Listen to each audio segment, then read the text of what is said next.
അസ്സലാമു അലൈക്കും വറഹ്മത്തുള്ളാഹി വബറകാതുഹു.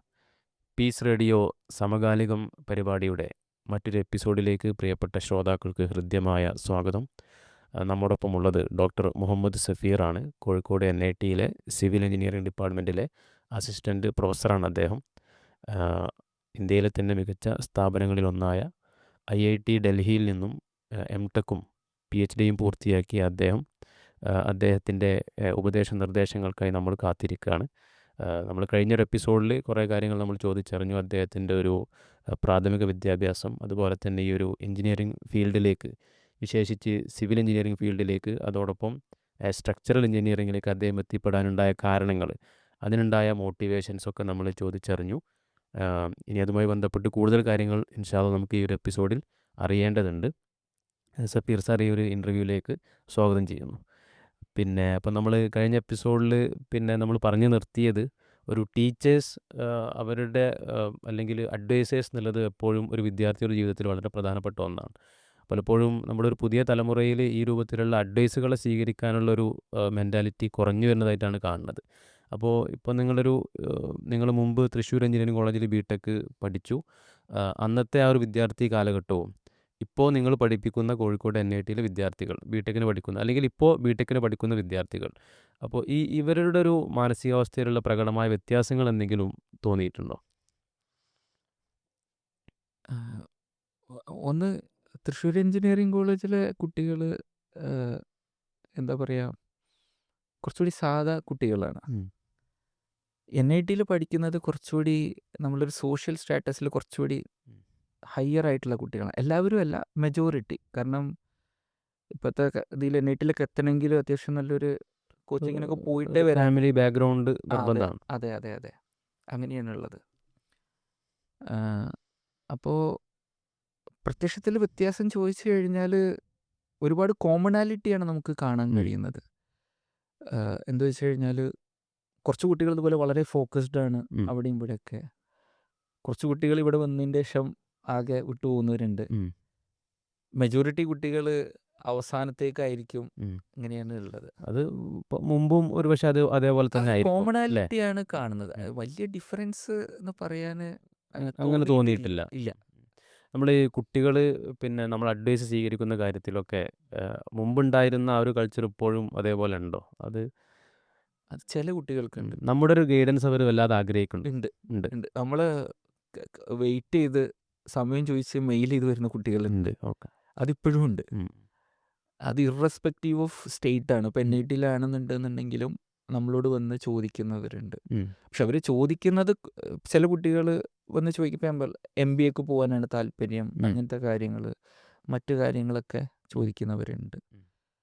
അപ്പോൾ അതിപ്പോഴും ഉണ്ട്. എണ്ണം കൂടുതലാണോ കുറവാണോ നമുക്ക് അറിഞ്ഞൂടാ, പക്ഷെ ആ ഒരു ആറ്റിറ്റ്യൂഡുള്ള കുട്ടികൾ ഇപ്പോഴും ഉണ്ട്. അതിപ്പോഴും ഉണ്ട്. അത് ശരിക്കും നമുക്കൊരു ആശ്വാസം നൽകുന്ന ഒരു കാര്യമാണ്, അല്ലേ? നമുക്ക് ഒരുപാട് സന്തോഷമുള്ള ഒരു കാര്യമാണ്. ഇപ്പോൾ ഒരു എക്സാമ്പിൾ പറയുകയാണെന്നുണ്ടെങ്കിൽ, ഈ MTechന് അഡ്മിഷൻ കിട്ടാൻ ഗേറ്റ് എക്സാം എഴുതണം. സ്കോളർഷിപ്പ് വഴി IIT കിട്ടണമെന്നുണ്ടെങ്കിൽ സ്കോളർഷിപ്പ് വേണം. സ്കോളർഷിപ്പ് വഴി ഗേറ്റ് വഴി. അപ്പോൾ കഴിഞ്ഞ വർഷം ഇതുപോലെ ഹൈദരാബാദ്, ഇപ്പോൾ ആ കുട്ടി IIT ഹൈദരാബാദിൽ MTech സ്ട്രക്ചേഴ്സ് പഠിക്കുകയാണ്. ഈ പയ്യൻ എന്നോട് വന്ന് ചോദിക്കും, എന്താണ് അവിടെ നിന്നുള്ള ഹൈദരാബാദിന് ചുറ്റുവട്ടത്തിൽ എവിടെയാണ് വീടുള്ളത്, അവന്ന് ചോദിക്കും ഇങ്ങനത്തെ കാര്യങ്ങൾ. അപ്പോൾ ഈ ഗേറ്റ് ഇതുപോലെ എഴുതി പോയത് കൊണ്ട് നമ്മൾ ക്ലാസ് നോട്ടുകളൊക്കെ കൊടുക്കുമ്പോൾ ഇന്ന പോർഷൻസ് ഒന്ന് ഇന്നത് ചോദിക്കുക. ഇത് നമ്മൾ പഠിപ്പിച്ച സമയത്ത് ചില ടീച്ചേഴ്സ് ഇങ്ങനെ പറയാറുണ്ട്, നമ്മൾ പറയും. അപ്പോൾ ആളത് കിട്ടിക്കഴിഞ്ഞ ഉടനെ തന്നെ, അതിൻ്റെ മുന്നേ 1-2 പ്രാവശ്യം സംസാരിച്ചിട്ടുള്ളൂ, ഇങ്ങനെ ഉണ്ട്. അപ്പോൾ പറഞ്ഞ് ഫോക്കസ് ചെയ്യുക, ആ സമയമാകുമ്പോൾ കുറച്ചൊരു സമയം മാറ്റി വെച്ചിട്ട് ചെയ്യാന്ന് പറഞ്ഞുകൊണ്ട്. അപ്പോൾ അതിപ്പോൾ ലേറ്റസ്റ്റ് ആയിട്ട് ഇപ്പോൾ MTech സ്ട്രക്ചേഴ്സ് പഠിക്കും. അത് മാത്രമല്ല, അതിപ്പോൾ കണ്ടിട്ട് അവരുടെ ജൂനിയേഴ്സ്, ഇപ്പോൾ ആ ഭാഗത്ത് നിന്ന് വരുന്നവരൊക്കെ അത് ഇൻഡയറക്ട്ലി സാറിൻ്റെ ഒരു ഇൻഫ്ലുവൻസ് ഉണ്ട് എന്ന് പറയാൻ നമുക്ക് ഒരു സന്തോഷം ഉള്ളൊരു കാര്യമാണ്. അതെ അതെ. ഇപ്പോൾ നമ്മുടെ ഒരു ഗൈഡൻസ് കൊണ്ട് ഒരു നല്ല അവസ്ഥയിലേക്ക് എത്തിപ്പെട്ട കുറേ വിദ്യാർത്ഥികളെ കാണുമ്പോൾ ഉണ്ടാകുന്നൊരു സന്തോഷമുണ്ട്. അതെ, നമ്മൾ ഗൈഡൻസ് ആണെന്ന് അറിഞ്ഞൂടെ, പക്ഷേ അവർ ഒരുപാട് ഗൈഡൻസ് എടുത്തിട്ടുണ്ടാവും. അതിൽ നമുക്കൊരു ചെറുതെങ്കിലും കൊടുക്കാൻ കഴിഞ്ഞു എന്നുള്ളതിൽ അൽഹംദുലില്ലാഹ് നല്ലൊരു സന്തോഷം തോന്നുന്നുണ്ട്. നമ്മൾ നേരത്തെ സംസാരിച്ചപ്പോൾ നമ്മൾ MTech വരെയുള്ള കാര്യങ്ങൾ പറഞ്ഞു. PhD ഏതാണ് ഏരിയ? നമ്മളൊരു സാധാരണക്കാർക്ക് മനസ്സിലാവുന്ന രൂപത്തിലൊന്ന് പറയാൻ പറ്റുമോ? PhD ശരിക്ക് എർത്ത് ഡൽഹി IIT-യിലെ സിവിൽ എഞ്ചിനീയറിംഗ് ഡിപ്പാർട്ട്മെൻറ്റിൽ അതെ, അല്ലേ? അവിടെ ഗൈഡിൻ്റെ പേരെന്തായിരുന്നു? ദീപ്തി രഞ്ജൻ സാഹു. ഓക്കെ. സാർ അണ്ടറിൽ ഏതായിരുന്നു ഏരിയ? അതായത് ഈ PhD-ക്ക് ജോയിൻ ഞാൻ ആ സമയത്ത് PSC എഴുതി, കേരള PSC എഴുതി. ഗേറ്റ് എഴുതി കഴിഞ്ഞ ഉടനെ തന്നെ അന്ന് BTech മതി ക്വാളിഫിക്കേഷൻ. അപ്പോൾ അതിൽ റിട്ടേണിൽ നല്ല സ്കോർ വന്നു, കാരണം ഗേറ്റ് എഴുതിയ ഉടനെയാണല്ലോ. അപ്പോൾ അന്ന് ഇത് പറഞ്ഞ പോലെ നമ്മളെ ടീച്ചേഴ്സ് പറഞ്ഞു, PSC എഴുതി ഗേറ്റ് നല്ല റാങ്ക് കിട്ടി, MTech പഠിക്കുകയാണ്. അപ്പോഴാണ് ഈ മാർക്ക് വരുമ്പോൾ അത്യാവശ്യം നല്ല മാർക്ക് ഉണ്ട് അതിൽ. പിന്നെ ഇൻ്റർവ്യൂ ഒക്കെ ഞങ്ങൾ MTech ചെയ്യുമ്പോഴാണ് ഇതുണ്ടായത്. അപ്പോൾ അവിടുന്നാണ് ഈ ഷിഫ്റ്റ് വരുന്നത്, എന്നാൽ ടീച്ചിങ്ങിലേക്ക് പോവാം. കാരണം ഇൻഡസ്ട്രിയിൽ നമ്മൾ അന്വേഷിക്കുന്ന സമയത്ത് ഭയങ്കര പ്രഷറാണ്, നല്ല ക്യാഷ് കിട്ടും, പക്ഷെ പ്രഷറാണ്. ചലഞ്ചിങ് ജോബ്സ് ഉണ്ടെങ്കിലും അത് നമുക്ക് എത്രത്തോളം അറിയില്ല. പിന്നെ നമ്മൾ ഗവൺമെൻറ് സർവീസിൽ പോവുകയാണെന്നുണ്ടെങ്കിൽ അത് നമുക്ക് എപ്പോഴും ചെയ്യാമല്ലോ. പിന്നെ MTech ആയി. അപ്പോൾ ടീച്ചേഴ്സ് പറഞ്ഞു PhD-യിലേക്ക് നോക്കാൻ, പ്രൊജക്റ്റൊക്കെ നന്നായിട്ട് ചെയ്യുന്ന സമയത്ത്. അപ്പോൾ MTech അവിടെ കഴിഞ്ഞപ്പോൾ അന്ന് അധികം ആരും PhD ചെയ്യൂല. 2011-ലാണ് ഞങ്ങൾ MTech ചെയ്യുന്നത്. മാത്രമല്ല IIT-ന്ന് MTech കഴിഞ്ഞാൽ സ്വാഭാവികമായിട്ടും ജോലികൾ നമ്മളെ കാത്തിരിക്കുകയാണ്. അതെ അതെ അതെ. അപ്പോൾ വീട്ടിൽ നിന്ന് ഇതുപോലെ ചെയ്യണോ, ജോലിക്ക് കയറിക്കൂടെ, അങ്ങനെയൊക്കെ ഉണ്ടായിരുന്നു. പക്ഷെ എന്നാൽ ചില ടീച്ചേഴ്സ് പറഞ്ഞു ഇതൊരു ഓപ്പർച്യൂണിറ്റിയാണ്, ചിലത് തിരിച്ച് കിട്ടൂല, അങ്ങനെയെന്ന് പറഞ്ഞിട്ട്. അപ്പോൾ നമ്മൾ ജോയിൻ ചെയ്യുന്ന സമയത്ത് ഈ പറഞ്ഞ എൻ്റെ ഗൈഡ് അന്ന് ജോയിൻ ചെയ്തിട്ടേ ഉണ്ടായിരുന്നുള്ളൂ. അപ്പോൾ ഒരു ഗൈഡിന് ഒരുപാട് ഇൻഫ്ലുവൻസ് ഉണ്ട്. അതായത് ഗൈഡ് സ്ട്രിക്റ്റ് ആവുക എന്നുള്ളതൊരു പ്രശ്നമല്ല, പക്ഷേ ഗൈഡ് സപ്പോർട്ടീവ് ആവുക എന്നുള്ളത് ഇമ്പോർട്ടൻ്റ് ആണ്. അപ്പോൾ അതായത് നമുക്കൊരു വിഷമം വന്നു, വയ്യാണ്ടായി, അപ്പോൾ ചിലപ്പോൾ ഡെഡ് ലൈൻ നമുക്ക്, അപ്പോൾ അതവർ മനസ്സിലാക്കിയിട്ട് അതൊരു ഇമ്പോർട്ടൻ്റ് ആണ്. ഒരു സബ്ജക്റ്റിൽ പ്രോപ്പർ ഗൈഡൻസ് തരിക എന്നുള്ളത് മാത്രമല്ല, നമുക്കൊരു മെൻ്റലായിട്ടുള്ളൊരു സപ്പോർട്ട് തരിക, നമ്മളെ തിരിച്ചറിഞ്ഞുകൊണ്ട് നമ്മളെ പ്രയാസങ്ങളിലും നമ്മളെ സപ്പോർട്ട് ചെയ്തുകൊണ്ട് മുന്നോട്ട് പോകുക എന്നുള്ളത് വളരെ പ്രധാനമാണ്. അതെ അതെ. PhD-യിലൊക്കെ അതിപ്പോൾ എങ്ങനെയാ വെച്ചാൽ, ഇപ്പോൾ ഒരു IIT-യിൽ ഒരു പ്രൊഫസറെ സംബന്ധിച്ചുള്ള ഒരു കുട്ടീനെ കിട്ടുക എന്ന് പറഞ്ഞൊരു വിഷയമല്ല. നമ്മൾ പോയ ഇഷ്ടംപോലെ കുട്ടികൾ അവിടെ കിട്ടും. പക്ഷെ എൻ്റെ ഈ ഗൈഡിൻ്റെ ഒരു അഡ്വാൻറ്റേജ്, ഇപ്പോൾ PhD ചെയ്യുന്നതിൻ്റെ ഇടയിൽ ഉപ്പ മരിക്കുന്നത്, ഉമ്മ ബിടെക്കിന് മുന്നേ മരിച്ചിട്ടുണ്ട്. ആ സമയത്ത് ഞാൻ PhD നിർത്തി പോകുന്നതായിരുന്നു. പക്ഷെ വേറെ പറഞ്ഞാൽ നിർത്തേണ്ട, അങ്ങ് പോരാണ്, തിരിച്ച് കൊണ്ടുപോയിട്ട് കംപ്ലീറ്റ് ചെയ്യിച്ചതാണ്. അപ്പോൾ നമ്മളിത് MTech ചെയ്യുമ്പോൾ തന്നെ ഈ നമ്മളവിടുത്തെ സീനിയേഴ്സ് പറഞ്ഞിട്ടുണ്ടായിരുന്നു, ഇത് വളരെ ഇമ്പോർട്ടൻ്റ് ആണ്, സ്ട്രിക്റ്റ് ആവുക എന്നുള്ളതല്ല വിഷയം. നമുക്കൊരു പ്രശ്നം വന്നു കഴിഞ്ഞാൽ അത് മനസ്സിലാക്കിയിട്ട് അതിനെ സപ്പോർട്ട് ചെയ്യാം എന്ന് കരുതിയിട്ട് അവർ ഭയങ്കര ലീനിയൻ്റ് ആവില്ല, പക്ഷേ നമുക്ക് അവർ വേണമെങ്കിൽ എക്സ്റ്റൻഷൻ തരും, അങ്ങനത്തെ കാര്യങ്ങളൊക്കെ. അങ്ങനെയാണ് ഈ ഗൈഡിൻ്റെ അടുത്ത് ഞാൻ പോകുന്നത്, ഞാൻ അന്വേഷിച്ച് അങ്ങനെ പോകുന്നത്.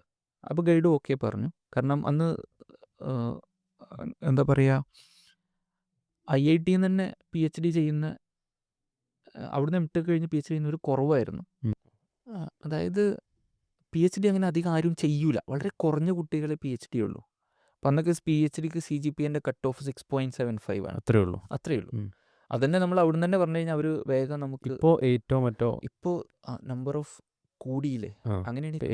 പിന്നെ അതിനുശേഷം പിന്നെ വേറെയും അതെ അതെ, അവിടെ റിട്ടേൺ ഒക്കെ ഉണ്ട്.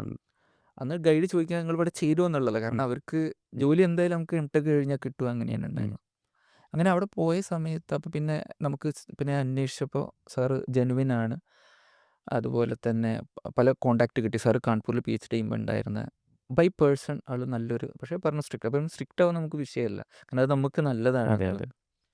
പിന്നെ ടോപ്പിക്ക് സെലക്ട് ചെയ്യുമ്പോൾ നമ്മളെപ്പോഴും നമ്മളൊരു നല്ല PhD ചെയ്യണമെങ്കിൽ എപ്പോഴും ഗൈഡിന് വിവരമുള്ള ഏരിയയിൽ ടോപ്പിക്. ഫോർ എക്സാമ്പിൾ പറയാം, എൻ്റെ MTech തിസിസ് ബ്രിഡ്ജിലായിരുന്നു, കേബിൾ സ്ട്രീറ്റ് ബ്രിഡ്ജ് എന്ന് പറയുന്നത്. അതൊരു സാധാ MTech തിസിസ് പോലെയുള്ളൂ. പക്ഷേ സാറ് അതിലല്ല ചെയ്യുന്നത്. അങ്ങനെ സാറിൻ്റെ ബിൽഡിങ്സിലാണ് അധികം മെയിനായിട്ട് സാർ ഫോക്കസ് ചെയ്യുന്നത്. എനിക്ക് ബ്രിഡ്ജിൽ ചെയ്യാൻ താല്പര്യമുണ്ട്. അപ്പോൾ അന്ന് കമ്പ്യൂട്ടർ സയൻസിൽ PhD ചെയ്യുന്ന ഒരു സീനിയർ ഉണ്ടായിരുന്നു. ഒരു മലയാളിയല്ല, അവർ ഡൽഹിയിലുള്ളതാണ്. അവർ ഗവൺമെൻറ് ജോലി റിസൈൻ ചെയ്ത് വന്ന് PhD ചെയ്യുന്നവരാണ്. അവരെന്നോട് പറഞ്ഞു ഗൈഡിന് അറിയുന്ന ടോപ്പിക്ക്. അപ്പോൾ ഞാൻ സാറോട് പോയി പറഞ്ഞു. അപ്പോൾ സാറ് സ്റ്റീൽ ബിൽഡിംഗ് ഉണ്ട്, അതുപോലെ തന്നെ RC ബിൽഡിംഗ് നമ്മളുടെ. അപ്പോൾ സ്റ്റീൽ ബിൽഡിങ്ങിൽ ആൾ കുറവാണ്, സാറിനെ പറഞ്ഞു അത് ചെയ്തോളൂ, കുറച്ചുകൂടി ഫ്യൂച്ചറിസ്റ്റിക് കാര്യങ്ങൾ, കേരളത്തിലേക്ക് തിരിച്ചു പോകുക അല്ലെങ്കിൽ പുറത്തു പോകുക എന്നുള്ളത്. അങ്ങനെയാണ് എടുത്തത്.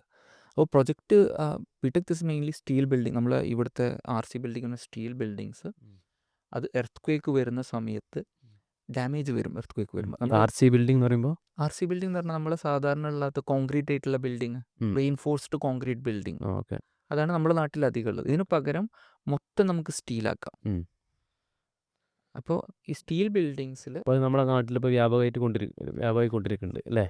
ഈ സ്റ്റീൽ സ്റ്റീലിലേക്ക് ബിൽഡിങ് മാറും. അതെ അതെ പല ഇപ്പോൾ ടൗണിൽ തന്നെ കോഴിക്കോട് ഉണ്ട്. സിറ്റി തന്നെ പല ടെക്സ്റ്റൈൽസുകളും മൾട്ടി അതെ സ്റ്റോറിയാണ്, അതെ പക്ഷേ മൊത്തം സ്റ്റീലിലാണ്. ഭയങ്കര അഡ്വാൻറ്റേജ് ഉണ്ട്. അത് ഇനീഷ്യലി കുറച്ച് കോസ്റ്റ് ഉണ്ടെങ്കിലും പെട്ടെന്ന് കൺസ്ട്രക്ട് ചെയ്യാൻ പറ്റും. മറ്റേതിൻ്റെ വളരെ കമ്പയർ കുറേ സമയം മതി. ഇനി നമ്മൾ ഈ ബിൽഡിങ് എന്തെങ്കിലും ഓൾട്രേഷൻസ് ഒക്കെ ചെയ്യുകയാണെങ്കിൽ കുറച്ചുകൂടി ബെറ്റർ ആയിട്ട് ചെയ്യാൻ കഴിയും. പിന്നെ നമ്മളിത് ബിൽഡിങ് പൊളിക്കാന്ന് കരുതുക, ഇതിനൊരു സ്ക്രാപ്പ് വാല്യൂ ഉണ്ട്. സ്ക്രാപ്പ് വാല്യൂ പറഞ്ഞാൽ അതെ, RC ബിൽഡിങ്ങിന് ഇതൊക്കെ കമ്പാരിറ്റീവ്ലി അത്ര കോമ്പീറ്റൻ്റ് അല്ല. ചലഞ്ചസ് ഉണ്ട്. അതെന്താ വെച്ച് കഴിഞ്ഞാൽ ഇപ്പോൾ സ്റ്റീൽ ബിൽഡിങ്ങിൻ്റെ കണക്ഷൻസ് ഒക്കെ മര്യാദക്ക് ഡീറ്റെയിൽ ചെയ്യണം. RC ബിൽഡിങ്ങിൻ്റെ അത് കുറച്ചുകൂടി നല്ല രീതിയിൽ ബെറ്ററായിട്ട് ചിലപ്പോൾ ചെയ്യാൻ കഴിയും എളുപ്പത്തിൽ. അങ്ങനെയാണുള്ളത്. അപ്പോൾ ഇങ്ങനെ ഒരു ബിൽഡിങ് എർത്ത് ക്വേക്ക് വരുമ്പോൾ നമ്മൾ സാധാരണ ബ്രേസസ് എന്ന് പറയും. നമ്മൾ എക്സ് പോലെയോ അല്ലെങ്കിൽ V പോലെയൊക്കെ കൊടുക്കും. ഇത് ശരിക്കും ഒരു ഫ്യൂസാണ്. ഒരു എർത്ത് ക്വേക്ക് വരുന്ന സമയത്ത് ഇതൊരു ഫ്യൂസ് പോലെയാണ്. അപ്പോൾ നമ്മളൊരു ഫ്യൂസ് എന്ന് പറഞ്ഞു കഴിഞ്ഞാൽ ഇപ്പോൾ എന്താ വെച്ച് കഴിഞ്ഞാൽ ഫ്യൂസ് പോയി എന്ന് പറഞ്ഞു കഴിഞ്ഞാൽ ഹൈ വോൾട്ടേജ് വരുമ്പോൾ ഡിസ്കണക്റ്റ് ആവണം. അതാണ്. അപ്പോൾ ഇതാണ് ഫ്യൂസ്. എർത്ത് ക്വേക്ക് വരുമ്പോൾ ഭയങ്കര എനർജി ഉണ്ടാവും. എർത്ത് ക്വേക്ക് എന്ന് പറഞ്ഞാൽ ഗ്രൗണ്ട് ഷേക്ക് ചെയ്യുകയാണ് ശരിക്കും. ഭയങ്കര നമുക്ക് ഒരിക്കലും പ്രെഡിക്റ്റ് ചെയ്യാൻ കഴിയില്ല എവിടെ എപ്പോൾ ഏത് മാഗ്നിറ്റ്യൂഡ് എത്ര എനർജി വരുന്നില്ല പറയാൻ കഴിയില്ല. നമുക്കൊരു അപ്രോക്സിമേറ്റ് ആയിട്ട് പറയാൻ കഴിയും. ഇപ്പോൾ കേരളം അത്ര സീസ്മിക്കലി ആക്റ്റീവ് അല്ല എന്ന് മാത്രമേ നമുക്ക് പറയാൻ കഴിയുള്ളൂ. വരില്ല എന്ന് നമുക്ക് പറയാൻ കഴിയില്ല. ഈ ഫ്യൂസ് എങ്ങനെ ഡിസൈൻ ചെയ്യാം, അപ്പോൾ ആ ബിൽഡിങ്ങിലേക്ക് ഡാമേജ് എങ്ങനെ കുറക്കാം, അതിനോരോ ഹൈറാർക്കി ഉണ്ട്. ഇപ്പോൾ എന്താ വെച്ചാൽ ഇപ്പോൾ ബിൽഡിങ് വലിയ എർത്ത് ക്വേക്ക് വന്നു കഴിഞ്ഞാൽ നമുക്ക് ബിൽഡിങ് പൊളിയും. അപ്പോൾ നമുക്ക് സമയം വേണം ആളുകളെ രക്ഷിക്കാൻ. അപ്പോൾ അത് ഡാമേജ് വന്നു കഴിഞ്ഞാൽ കുറച്ച് കഴിഞ്ഞിട്ടേ പൊളിയാൻ പാടുള്ളൂ. പിന്നെ അടുത്തൊരു കേസ് എന്ന് പറഞ്ഞാൽ മേജർ ഡാമേജ് ഉണ്ടാവും. അത് നമുക്ക് എന്താ വെച്ച് കഴിഞ്ഞാൽ ചിലപ്പോൾ റെട്രോ ഫിറ്റിംഗ് എന്ന് പറയും, സ്ട്രെങ്തൻ ചെയ്യാൻ പറ്റും. മൈനർ ആണെങ്കിൽ നമുക്ക് കഴിഞ്ഞ ഉടനെ തന്നെ ചെറിയ റിപ്പയർ വെച്ചിട്ട് ചെയ്യാം.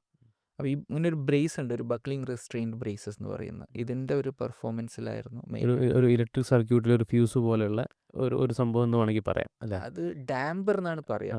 ഡാമേജ് കൺട്രോൾ ചെയ്യാനുള്ള ഒരു, അതായത് ഡാമേജ് മുഴുവൻ അവിടെ ഫോക്കസ് ചെയ്യും. അതെ, എന്ന് മറ്റു ഭാഗങ്ങളിലും ഡാമേജ് ഉണ്ടാവും, പക്ഷെ മേജർ ഡാമേജ് ഇവിടെ ആയിരിക്കും.